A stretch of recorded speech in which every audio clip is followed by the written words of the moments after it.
Hello viewers, আসসালামু আলাইকুম। আমরা আজ রওনা দিয়েছি কক্সবাজার বান্দরবনের উদ্দেশ্যে। আমাদের প্রথমে গন্তব্য হলো বান্দরবন যাব। নিয়ত হলো বান্দরবনেই আগে যাব, ওইখানে গিয়ে ঘোরাফেরা করে তারপরে কক্সবাজার যাব। তো আমরা বাসে উঠে আমরা হাইওয়েতে বাসের রাইড আমরা উপভোগ করতেছিলাম এবং হাইওয়েতে খুবই ভালো ড্রাইভার বাস চালাচ্ছিল। আমরা সেই গাড়ি চালানোই উপভোগ করতেছিলাম। আর আমাদের যেসব প্রোগ্রাম বা ওখানে গিয়ে কি করব এইসব নিয়ে কথা বলতেছিলাম, সবাই নিজেরা গল্প করতেছিলাম। দেখতে দেখতে আমরা পদ্মা সেতু চলে আসলাম। পদ্মা সেতুর যে রাত্রের ভিউ বা যে রাত্রের পরিবেশটা, এটা অনেক সুন্দর থাকে, অনেক ভালো লাগে দেখতে। আর সত্যি কথা বলতে কোথাও ট্যুরে গেলে আসলে ট্যুরের যে মজা, সবথেকে বেশি যে আনন্দ থাকে সেটা হলো জার্নিতে। আসলে রাস্তায় যাওয়ার পথে সব কিছু দেখা, সব দিকে তাকিয়ে দৃশ্যগুলো অনুভব করা, এটা একটা আলাদা আনন্দ বা আলাদা মজা। আর পদ্মা সেতু তো খুলনাবাসীর জন্য একটি আলাদা এক্সাইটমেন্ট কাজ করে পদ্মা সেতু ওঠার পরেই। কারণ এই সেতুতে ওঠার পরেই মনে পড়ে যে আসলে ফেরিতে আমাদের কি পরিমাণ ভোগান্তির শিকার হতে হতো, এবং ফেরিতে আমাদের প্রায় 1.5 থেকে 2 ঘন্টা, এমনও ঢাকায় গেছি, এমনও দিন বা রাত হয়েছে যে সকালবেলায় পৌঁছাইছি, রাত হয়ে গেছে, তখনও আমরা নদীর এপার থেকে ওই পারে আমরা যেতে পারিনি। তবে এখন খুবই অল্প সময়ে পার হয়ে যাওয়া যায়। তারপর আমরা চিটাগাংয়ের কর্ণফুলী টানেল থেকে যাওয়ার সিদ্ধান্ত নেই যে আমরা কর্ণফুলী টানেল দিয়ে, অর্থাৎ পানির নিচে দিয়ে আমরা বান্দরবনের উদ্দেশ্যে যাব। তো আমাদের যেই কথা সেই কাজ। আমরা সাগরের পার থেকে যে রোড চলে গেছে, ওই রোড দিয়ে আমরা কর্ণফুলীর টানেল অর্থাৎ পানির নিচে দিয়ে আমরা এপার থেকে ওই পারে যাই।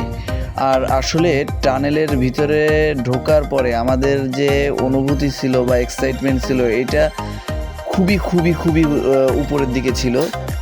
যে আসলে টানেলটা কেমন হবে, টানেল আসলে দেখতে কেমন, কি দিয়ে কি টানেলের ভিতরে কেমন।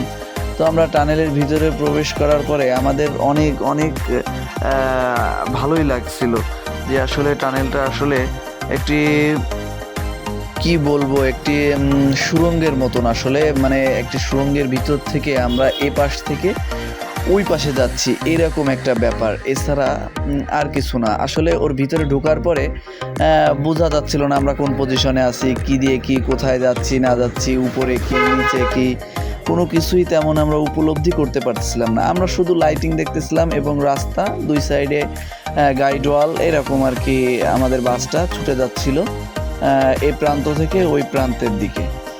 এছাড়া স্পেশাল তেমন কিছুই দেখলাম না আমরা আসলে এই টানেলে। তারপরে আমরা দেখতে দেখতে বান্দরবন বাস টার্মিনালে চলে আসি। বান্দরবনের বাস টার্মিনালটা খুবই চমৎকার ছিল আর খুবই সুন্দর একটি বাস টার্মিনাল ছিল। উপর থেকে একটা ঘেরাও ছাউনি দেওয়া, পাহাড়ের নিচেই আসলে এই টার্মিনালটা তৈরি করা। খুবই সুন্দর একটি টার্মিনাল এবং সবাই এনজয়েবল ছিল। সবাই আসলে হাই হ্যালো দিচ্ছিল এবং বলতেছিল যে কোথায় যাব, কিভাবে কি করব না করব, সব খুবই আনন্দের সাথে ছিল। আমরা তারপরে হোটেলে যাই, চেক ইন করে নিচে এসে চাঁদের গাড়ি ঠিক করি। তিনারা আমাদেরকে মেঘলা ও নীলাচল দুইটা স্পট সম্পূর্ণ ঘুরিয়ে দেখাবে। আর আমাদের হাতেও সময় কম ছিল, 3টা বেজে গিয়েছিল বিকাল। আর শীতের সময় তো আসলে 5টায় সন্ধ্যা হয়ে যায়। তাই আমরা এই 2টা স্পট দেখার জন্য ওই দিনকার বিকেলে বের হয়ে গেলাম। এবং আমরা বের হয়ে তারপরে সরাসরি আমরা প্রথমে মেঘলায় গেলাম। মেঘলা পর্যটন কেন্দ্রে প্রথমে গিয়ে পৌঁছালাম। তা ওইখানের পরিবেশটা আমাদের কাছে অতটা ভালো মনে হলো না। ওটা কৃত্রিম পরিবেশ, পাহাড় আছে কিন্তু আসলে ঝুলন্ত ব্রিজ ট্রিজ দিয়ে এগুলো কেমন জানি একটি কৃত্রিম একটা ভাব ছিল। এই জন্য অতটা আমাদের কাছে ভালো লাগেনি। কিন্তু আমাদের কাছে সবথেকে ভালো লেগেছে নীলাচল, যে এটা পাহাড়টা, আসলে ওইটা খুবই ভালো ছিল। ওই পাহাড় থেকে আমাদের পুরো বান্দরবন শহরটা, আমরা যে শহরে ছিলাম ওই শহরটা দেখা যাচ্ছিল, এত উঁচু পাহাড় ছিল। আর ওইখানে খুবই সুন্দর ছবি তোলার জন্য খুবই ভালো ভিউ ছিল এবং বসার জন্য ভালো স্পেস ছিল। বাচ্চাদের খেলার জন্য সুন্দর একটি আলাদা জায়গা ছিল, আলাদা ডাইনিং ছিল। বিশেষ করে ওইখানে পরিবেশটাই অনেক সুন্দর ছিল, সত্যি বলতে অনেক সুন্দর ছিল। আর সবাই অনেক আনন্দ ও মজাই করতেছিল।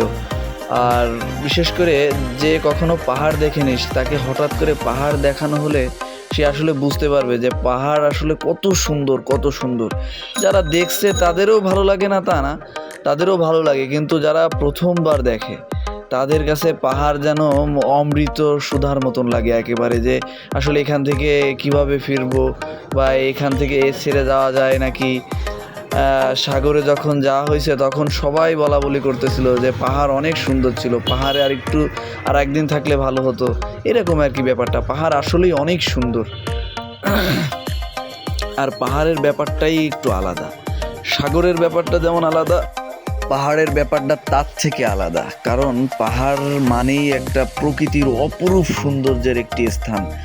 আর আপনি পাহাড়ে গেলে আপনি পাহাড়ের মায়ায় হারিয়ে যেতে বাধ্য। পাহাড়ে গিয়ে আপনি যখন দেখবেন আপনি উপরে দাঁড়িয়ে আছেন, মেঘ আপনার নিচে, এই অনুভূতির কথা বা এই অনুভূতির ফিলিংস বা ফিলটা আপনি নিজে বাদে আপনি কাউকে বলে তা বোঝাইতে পারবেন না। পাহাড় মানেই অন্যরকম একটি অনুভূতির জায়গা। পাহাড় মানেই হচ্ছে অন্যরকম একটি ফিলিংসের জায়গা। যারা পাহাড় এবং সমুদ্র দুই জায়গায় গিয়েছে তাদের 100 জনেরকে যদি জিজ্ঞেস করা হয় কোনটা বেশি ভালো, আমার ধারণা 70 থেকে 75 জন বলবে কি যে আসলে পাহাড়টা অনেক সুন্দর। কারণ পাহাড়ের ব্যাপারটাই আলাদা, প্রাকৃতিক নেচারের যে একটা ব্যাপার, ওইখানে গিয়ে যখন দাঁড়ানো হয়, যখন দেখা যায় যে মেঘ আসলে আমার নিচে, তারপরে সবুজ প্রকৃতি, এত সুন্দর লাগে, এত মনোমুগ্ধকর লাগে। ওই পরিবেশ বা ওই সময়ের অনুভূতিটা কাউকে বলে বোঝানো সম্ভব না। প্রথম ব্লগটি বান্দরবন নিয়ে থাকলো, পরবর্তী ব্লগটি কক্সবাজার নিয়ে থাকবে ইনশাআল্লাহ।